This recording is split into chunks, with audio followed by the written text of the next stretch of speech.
Kaya ang bukol, kahit ipa-opera nyo, pabalik-balik lang. Lilipat lang siya sa parte ng katawan nyo. Katulad ng mga babae, karaniwan nyo may bukol sa matres. Familiar kayo sa matres, di ba?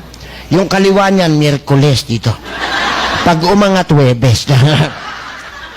Okay, pagka dinala nyo sa ospital yung bukol sa matres, o operahin kasama yung matres, we called it hysterectomy.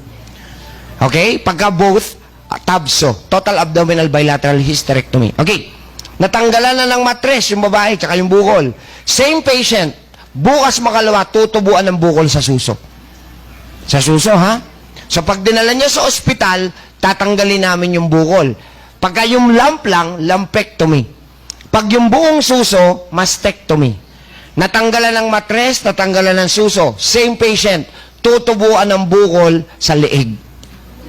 So, pag dinala niyo sa ospital, tatanggalin namin yung